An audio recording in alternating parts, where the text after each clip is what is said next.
ប្រហែលជាអ្នកមិនធ្លាប់ដឹងទេថាមុនពេលក្លាយជាមេដឹកនាំក្រុម K-pop ដ៏ល្បីល្បាញបំផុតលើពិភពលោក RM ធ្លាប់ជាក្មេងប្រុសម្នាក់ដែលស្រឡាញ់ការសរសេរកំណាព្យនិងរៀនភាសាអង់គ្លេសតាមរយៈរឿងភាគ Friends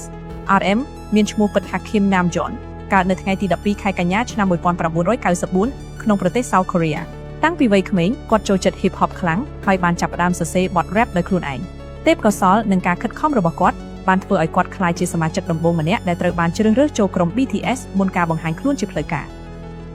នៅឆ្នាំ2013 RM បានដឹកនាំ BTS ចាប់ផ្ដើមដំណើរពីក្រុមតូចមួយទៅកាន់កំពូលតារាល្បីលំដាប់ពិភពលោកក្នុងនាមជាមេដឹកនាំគាត់មិនត្រឹមតែ rap ប៉ុណ្ណោះទេប៉ុន្តែថែមទាំងចូលរួមនិពន្ធនិងផលិតបទចម្រៀងជាច្រើនផងដែរ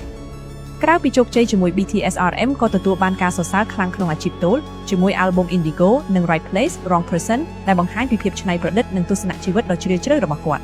បទចម្រៀងដែលធ្វើឲ្យ RM មានប្រជាប្រិយភាពខ្លាំងរួមមាន Wildflower, Come Back to Me និង Bicycle បន្ទាប់ពីបញ្ចប់កាតព្វកិច្ចយោធា RM បានវិលត្រឡប់មកជួបសមាជិក BTS វិញហើយក្រុមបានចាប់ផ្ដើមជំពូកថ្មីជាមួយ album និងការប្រគំតន្ត្រីពិភពលោកថ្មីរឿងរ៉ាវរបស់ RM បានបង្រៀនយើងថាការអប់រំខ្លួនឯងការខិតខំប្រឹងប្រែងនិងការមិនបោះបង់សុបិនអាចនាំយើងពីមនុស្សធម្មតាម្នាក់ទៅកាន់ភាពអស្ចារ្យបាន Follow the Popular ដើម្បីស្ដាប់រឿងរ៉ាវជោគជ័យរបស់តារាល្បីៗជាច្រើនទៀត